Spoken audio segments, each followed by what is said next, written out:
Salutations everybody, it is Maddie here, and it's time to unnecessarily throw my opinion out there. Who is winning so far between the PlayStation 5 and the Xbox Series X? Normally I don't like to talk about console wars because I feel they just instigate a lot of arguing, but I also figure it's going to happen no matter what. So what I'm going to be talking about today is after PlayStation's big architecture reveal. I mean, look at this.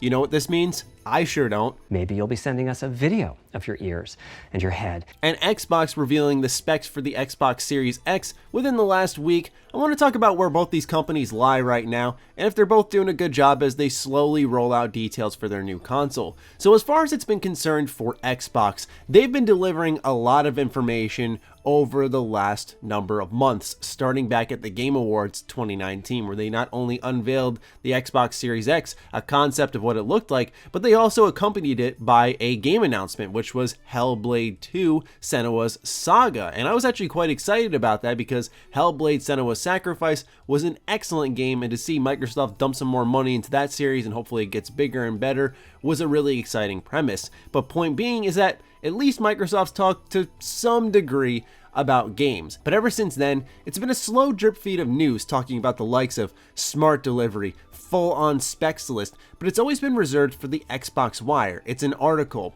Meanwhile, PlayStation has been on complete radio silence, and a lot of people mistook that silence for waiting for Sony to blow the lid off the place and really wow us with an amazing presentation. But if you paid close attention to some of the rumors, there's been a bit of chaos over at PlayStation as they've been trying to figure out the price of the console. Obviously, what's been happening with the virus hurts production, but furthermore, there's just been a lot of internal strife going on around this console, and it seems like in a number of ways they're in the dark. But if you missed that, I can totally understand why you thought maybe PlayStation was just waiting for Microsoft to essentially blow their load and then completely surprise everybody. So once Microsoft announced in the recent Xbox Wire all of the specs, and then Sony quickly after the fact said, here we are showing our console off, a lot of people are like, oh boy, they saw what Microsoft's doing and now they may be just retorting to instantly dunk on them. And quite frankly, I mean, I kind of worked for Sony at the beginning of the last generation when Microsoft completely shot out there the weirdest console pitch of all time, and then all of a sudden Sony came out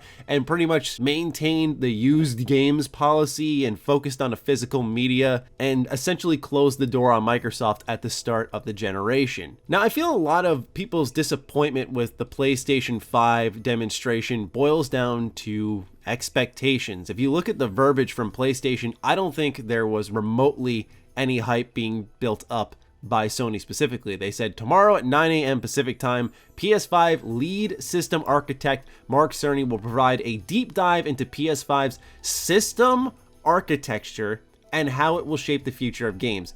Nothing there mentioned the likes of a price, the model, and mind you, I don't want to sound disrespectful, but they said Mark Cerny. This guy came out during PlayStation 4's reveal, and if you recall that, it was a similar snooze fest if you're not interested in tech whatsoever. I find his brilliance fascinating, and I think he did a better job with the PlayStation 5 this time around, explaining it in terms where all of us could understand it. But at the end of the day, a lot of people, myself included, just care about games. And this is why PlayStation has made a misstep here with this part of the reveal, because what Microsoft did was something self-aware and said, we're just going to put the specs into an article. When you make a video presentation, that essentially ups the ante. People expect something exciting. It's just naturally built into the gaming culture. When you do a video presentation, that means hype, that means game trailers, that means game announcements, that means something like a Nintendo Direct, a state of play. But it wasn't that, and I think Sony clearly described that, such as once again in the tweet when the stream went live. Mark Cerny's PS5 talk is now live. Watch the presentation to get a deep dive into the PlayStation 5's system architecture, how it's designed to benefit developers and the games they create. And he did just that, right? There wasn't any talking about the games, talking about release dates or prices. None of that was there, and that will come in due time. Quite frankly, with the way the world is right now, I don't think either of these companies are remotely interested in revealing their prices or what games are coming out, because it'll get washed over by current world news. They're not interested in that. And if they still do plan on and are able to launch in the holiday period, then they have a good couple of months to wait before they announce anything like that. We already know Microsoft's going to do something around the time at E3. As soon as E3 was canceled, they announced they're doing some form of digital event around the same time. So I can imagine that's when we'll hear more from that team about what's coming to Xbox Series X. As for PlayStation, they're sort of an anomaly. We don't know exactly what they're going to do. That's why for a lot of folks, they got excited when they randomly popped back up and said they're revealing the system architecture, but they did quite that. They went fully in depth on what the PlayStation 5 is offering. And if you're a developer or you're a tech nerd, you probably loved what you saw there. And I totally understand and respect that. But the issue, if you even want to call it an issue with Sony and how they start off by revealing the PlayStation console for both 4 and 5, is that Sony isn't, I guess, what you could call a people person when it comes to being an internet personality and trying to connect with the people who are watching live. You know, the guy's clearly very smart, and he's going to talk your ear off with tech, which he absolutely did. The guy didn't stutter the whole way through and knew the insides and outs of this console like he should, but that can put a lot of people to sleep, and I don't want to sound like an idiot here, but I can kind of understand that. I think at the end of the day, the reality is that a lot of people want to hear about games. So when it comes to who's ahead on that, technically Microsoft is, but both these companies have been holding back. If I'm quite frank, in the terms of a process, as they've delivered news and kept us updated, I've been in favor of Microsoft thus far. I really like how they're in control, they're naming mechanics, features, smart delivery, Game Pass. We're going to make sure we have all of the Xbox One exclusives available on the Xbox Series X. Meanwhile, PlayStation has really held things back in a shocking fashion, at least for the PS4 side, saying that the top 100 PS4 games will be supported for the PS5 day one. Meanwhile, that goes against all the rumors that have been circling about PS1 through PS4 backwards compatibility. The assumption, and I think it's because Microsoft really set a great standard for backwards compatibility, that at least the entirety of the PS4 library would already be backwards compatible, just because of the architecture it was built off of, which was not like the cell processor,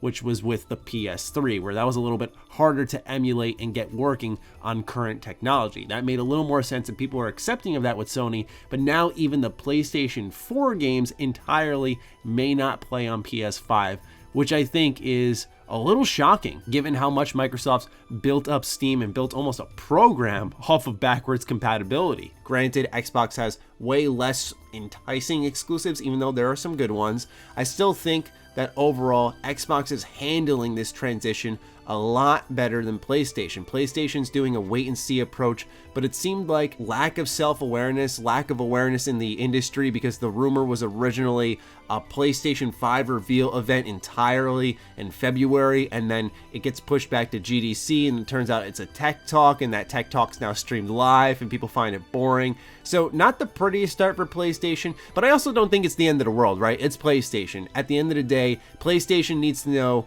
their audience, and they are the exclusive powerhouse, right? So they need to be getting out there and talking about their games, even if they have to wait a while. I really think that would have benefited Sony a bit, because now the conversation will shift in favor of Microsoft. Immediately after PlayStation finished their tech talk, Larry Erb of Xbox had tweeted out, in case you missed it, here are the details on the Xbox Series X, essentially saying, yeah, we already had an article doing the same thing this guy stood up and talked about for 50 minutes, so it's less waste of time, it's low effort, it didn't demand the video presentation, so overall, good moves by Microsoft thus far. Power-wise, after the PlayStation 5 reveal, it does seem that Microsoft has the edge in power ever so slightly, but at the end of the day, I think we've seen that the games are what make it up, right? Take a look at just the Nintendo Switch, right? A lot of people instantly jump to between PlayStation exclusives and Xbox exclusives. Let's just look at the Nintendo Switch, a very underpowered console that is sold like gangbusters